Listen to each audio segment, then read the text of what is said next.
नमस्कार, Amar Ujala the bonus में आपका बहुत बहुत स्वागत है। मैं हूं आपके साथ अभिषेक गुप्ता और देखना शुरू कर चुके हैं एनर्जी मीटर, जिसमें नेचुरल गैस और क्रूड ऑयल को लेकर आज चर्चाएं होंगी। और इसमें हमारे साथ शामिल हो रहे हैं एक बार फिर से, जैसे कि कई बार हम लोग उनसे डिस्कस करते भी हैं, पृथ्वी फिल्मार्ट के डायरेक्टर और कमोडिटी करेंसी रिसर्च के हेड मनोज कुमार जैन सर, आपका बहुत बहुत स्वागत है आज के शो में।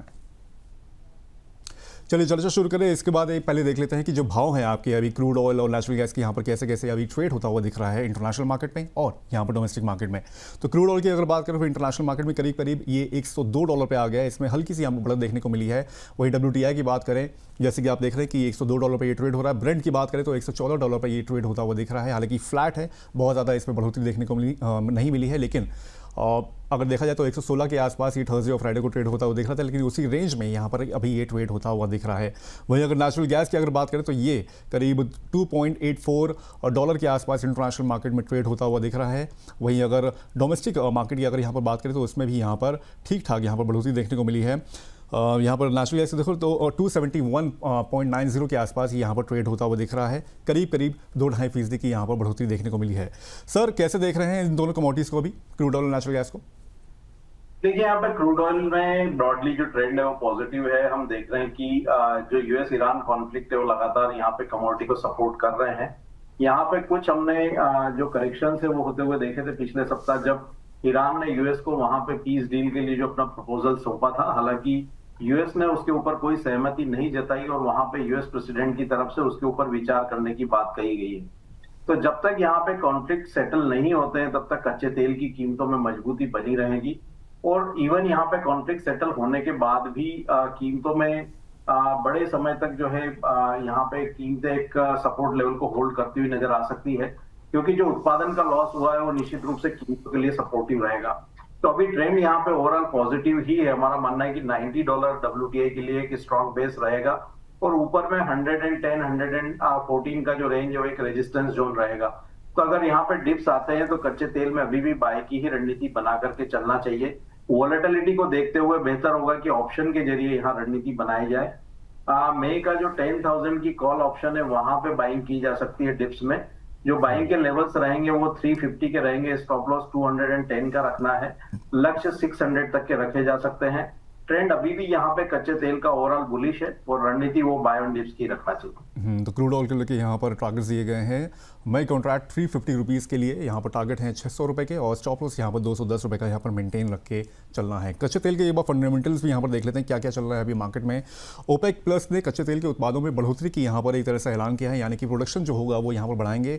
यूएई के बाहर निकलने के बाद ये उसकी तरफ से ऐलान किया गया है। और जून में जो उत्पादन में रोजाना यहाँ पर बोला गया है कि 1.88 लाख बैरल की यहाँ पर बढ़ोतरी देखने को मिल सकती है। ये ऐलान किया गया है ओपेक देशों की ओर से। यूएई की जब बाहर निकल गया उसके बाद ये ऐलान यहाँ पर किया गया है।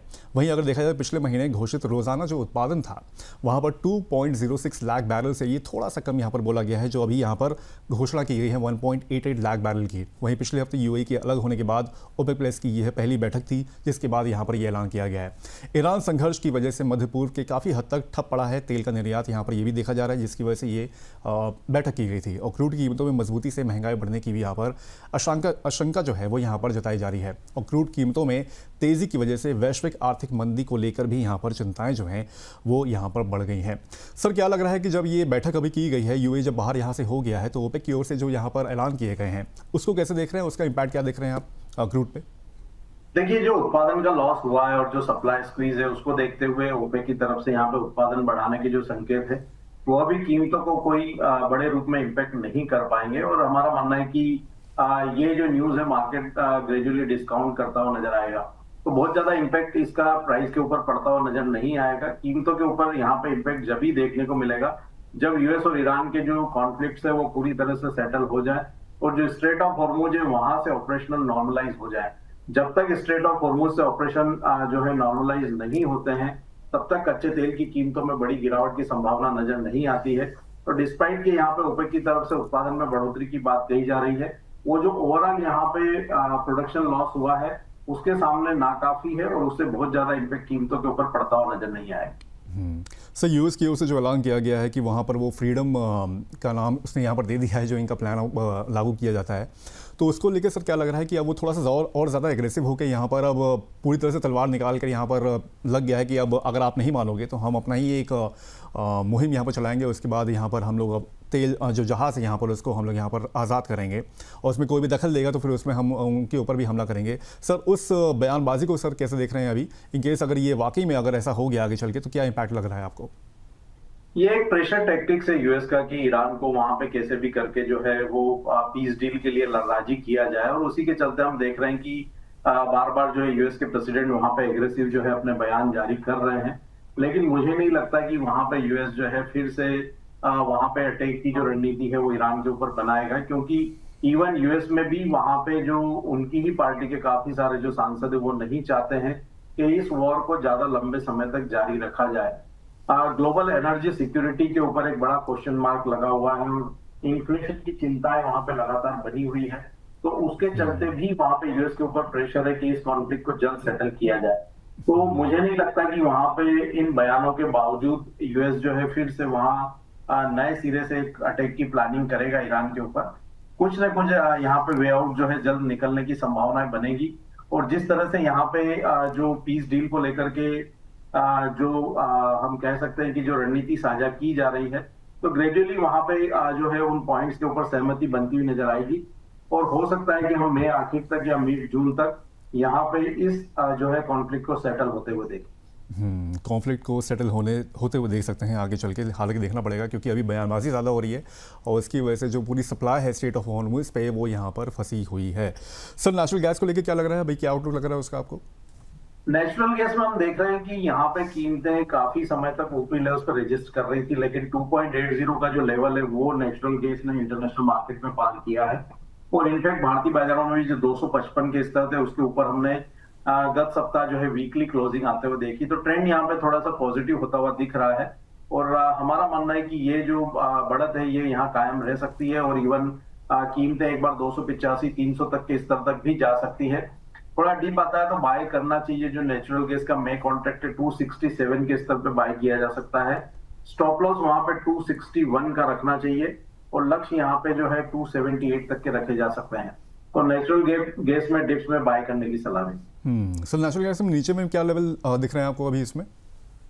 नेचुरल गैस में 255 है कि यहाँ पे स्ट्रॉन्ग सपोर्ट रहेगा। अगर कीमतें उस सपोर्ट लेवल को यहाँ पे वीकली क्लोज बेसिस पे होल्ड करती है तो हमारा मानना है कि ग्रेजुअली हम 300 के स्तर को पार करते हुए फिर देख सकते हैं। 255 के लेवल्स अगर ब्रेक होते हैं तो फिर वहां पे लॉन्ग की पोजीशन से एग्जिट करने की सलाह है। 255 के लेवल्स अगर देखते हैं तो लॉन्ग करने की यहाँ पर सलाह दी गई है सर की ओर से। सर शॉर्ट टर्म में अगर देखें तो नेचुरल गैस का भी क्या लग रहा है आपको कि अगर 2-3 महीने की अगर यहाँ पर बात करें? शॉर्ट टर्म में दायरे में ही रहेगा मार्केट, क्योंकि एक वेदर ड्रिवन जो है कमोडिटी है, सीजनलिटी को ये प्ले करती है। हमारा मानना है कि मई, जून और जुलाई के जो महीने हैं वो एक रेंज बाउंड रह सकते हैं, लेकिन अगस्त से यूएस में जब हैरिकेन का सीजन स्टार्ट होगा तो उसके बाद फिर वहां पे वॉलेटिलिटी जो है वो बढ़ती हुई नजर आएगी, और ग्रेजुअली फिर हम जो है वहां पे विंटर की ओर भी बढ़ते हुए नजर आएंगे, तो वहां पे सीजनल डिमांड जो है इमर्ज होनी स्टार्ट होगी। तो शॉर्ट टर्म में अगले 2 से 3 महीने कीमतें एक दायरे में रह सकती है, और अगस्त ऑनवर्ड फिर हम वहां पे एक अपसाइड मोमेंटम जो है कीमतों में बनते हुए देखेंगे। ठीक है, तो ये हुई आज नेचुरल गैस क्रूड को लेकर चर्चा। जाने से पहले सर मनोज सर आपकी ओर से डिस्क्लेमर कोई? जो भी डिस्कशन हमने नेचुरल गैस और क्रूड ऑयल के ऊपर किया उसके फ्यूचर्स मार्केट में हमारी कोई पोजीशन नहीं है। रिकमेंडेशन के चलते हमारे क्लाइंट्स की इनमें पोजीशन हो सकती है। ठीक है, तो ये निकल कर आती है सर की ओर से। Manoj sir thank you so much, आज आपने समय दिया मेटल के लिए भी और एनर्जी मीटर के लिए। Thank you so much sir, जल्द मिलेंगे आपसे। तो ये था आज का एनर्जी मीटर, जहां हम लोगों ने क्रूड ऑयल और नेचुरल गैस के लेकर यहाँ पर तमाम चर्चाएं की। शो आपको कैसा लगा हमें कमेंट करके ज़रूर बताएं। बाकी ये जल्द होगी आपसे मुलाकात, तब तक के लिए मुझे दीजिए इजाज़त। नमस्कार।